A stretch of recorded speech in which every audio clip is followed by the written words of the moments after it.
Mirë se erdhe në botën ku askush nuk është i pafajshëm.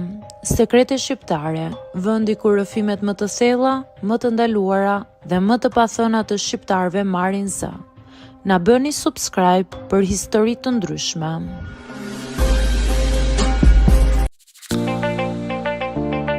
Jam 29 vjeçe dhe jetoj në Tiranë prej pothuajse gjithë jetën time. Për 4 vite me radhë kam qenë në një lidhje që për një kohë të gjatë besoja se do përfundonte në martesë. Ishim bërë pjesë e jetës së njëri tjetrit dhe në çdo kuptim. Familjet njiheshin, shoqëria na shikonte si çift të konsoliduar dhe unë vetë nuk e imagjinoja do të jetëm pa të. Por ndonjëherë njerëzit ndryshojnë pa e kuptuar, ose ndoshta fillojnë të tregojnë kush kanë qenë të vërtetë që në fillim. Muajt e fundit të lidhjes sonë ishin bërë shumë të ftohta. Ai ishte larguar emocionalisht shumë kohë para se ta pranonte me fjalë. Filluan debatet e kota, heshtjet e gjata, mungesa e interesit, derisa një mbrëmje pas një debati banal më pa në sy dhe më tha: "Jam lodhur me ty." Ajo fjali më shkatroi më shumë se ç'dua ta pranoj. Unë nuk isha lodhur dhe ende po përpiqesha. Kur u ndam për javë të tëra nuk ndihesha vetvetja. Nuk haja normalisht, nuk flija mirë dhe mbi të gjitha ndihesha bosh. Sikur dikush më kishte hequr një pjesë të jetës dhe tashmë nuk dija si ta mbushja atë boshllëk. Shoqjet e mia filluan të më nxirrnin më shpesh nga shtëpia. "Duhet ta heqësh mendjen", më thoshnin. Në fillim refuzoja. Rija në shtëpi, shikoja seriale pa vëmendje dhe humbisja në mendime. Por pas disa javësh kuptova që po fundosesha në vetvete. Atëherë vendosa diçka që nuk e kisha bërë kurrë më parë. Të mos sillem më si vajza e kujdesshme që mendon gjithmonë çfarë është e drejta. Doja të provoja gjëra të reja, të dilja, të njihja njerëz të rinj, të bëja gjëra spontane vetëm për të ndjerë që isha ende gjallë emocionalisht. Fillova të dilja më shpesh nëpër lokale në Tiranë, të vishem ndryshe, të mos mendoja aq shumë se çfarë mendonin të tjerët për mua. Ishte sikur po përpiqesha të rikrijoja veten nga e para. Një natë vere dola me dy shoqe në një lokal në zonën e ish bllokut. Muzika ishte e lartë, njerëzit po qeshnin, po pinin, vallëzonin dhe për herë të parë pas shumë kohësh ndjeva sikur po merrja frymë lirisht. Nuk më mendoja më për ish-partnerin tim. Nuk po mendoja më për zhgënjimin. Doja vetëm të humbisja në moment. Atë natë e vura re pothuajse me një herë. Vura re që po të çlirohesha me veten time. Pas asaj nate të parë që dola ndryshe nga zakonisht, fillova ta shikoja jetën me një sy tjetër. Nuk ishte se papritur shndërrova një person krejt tjetër, por për herë të parë pas ndarjes po ndisha e lirë nga mendimet që më kishin mbajtur të bllokuar për muaj të tërë. Nuk po mendoja më çdo minutë për ishin tim. Madje kishte ditë që nuk më shkonte fare në mendje, dhe kjo për mua ishte diçka e madhe. Fillova të kujdesesha për veten, të dilja më shpesh, të provoja vende të reja në Tiranë dhe të mos rrija më mbyllur në apartament, duke analizuar çdo kujtim të vjetër. Një nga shoqjet e mia më bindi një fundjavë të shkonim në një diskotekë të njohur në periferi të Tiranës, ku zakonisht kishte shumë të huaj dhe turist. Në fillim nuk kisha shumë dëshirë sepse isha nga ato vajzat që nuk para frekuentonin vende të tilla, por në fund pranova. "Ke nevojë të jetosh pak", më tha shoqja. Atë natë u vesha ndryshe nga zakonisht, jo për të tërhequr vëmendje, por sepse doja të ndihesha mirë me veten. Kisha kohë pa e parë veten në pasqyrë dhe pa menduar për dikë tjetër. Diskoteka ishte plot me njerëz, me muzikë të fortë, drita që lëviznin pa pushim.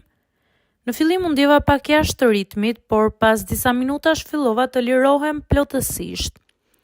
Vallëzuam, qeshëm dhe për herë të parë pas shumë kohësh ndjeva sikur po argëtohesha sinqerisht. Dhe pikërisht aty e vura re.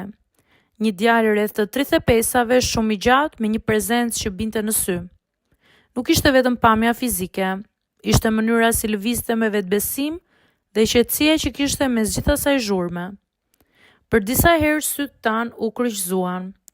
Në fillim mendova se ishte rastësi, por më pas ai u afrua prambarit ku po prisja pijen dhe më foli me një buzëqeshje të qetë. Biseda nisi krejt natyrshëm. Më pyeti për Tiranën, për jetën time dhe për faktin që dukesha sikur po përpiqesha të argëtohesha, por një pjesë e mendjes time ishte diku tjetër. Kur ma tha këtë qesha, a kaq e dukshme është, e pyeta. Po, por sonte duket sikur po përpiqesh të harrosh dikë. Ajo fjali më preku sepse ishte e vërtet. Çuditërisht nuk më erdhi siklet. Përkundrazi u ndjeva rehat. Kaluam pothuajse 2 orë duke folur mes muzikës dhe njerëzve. Kishte një kimi shumë të natyrshme mes nesh. Nuk ishte thjesht tërheqje fizike. Ishte e ndjesia kur dikush të bën të harrosh veten dhe kohën pa u munduar shumë. Ai ishte ndryshe nga meshkujt që unë kisha njohur deri atëherë. Nuk përpiqej të impresiononte me fjalë të mëdha dhe nuk sillej me arrogancë. Ishte i drejtë për drejtë, i qetë dhe më bënte të ndihesha e dëshiruar pa më vendosur në presion.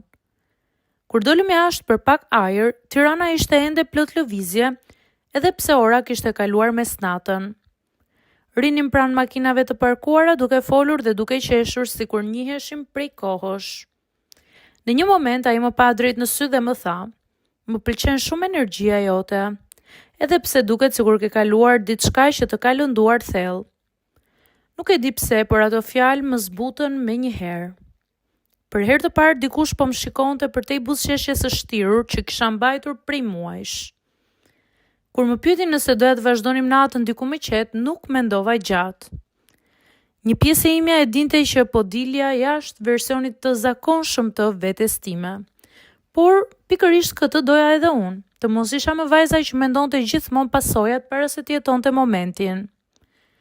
Ajo natë kaloi mes bisedash të gjata, të qeshurash dhe një afërsie që nuk e prisja ta ndjeja kaq shpejt me dikë që sapo e kisha njohur.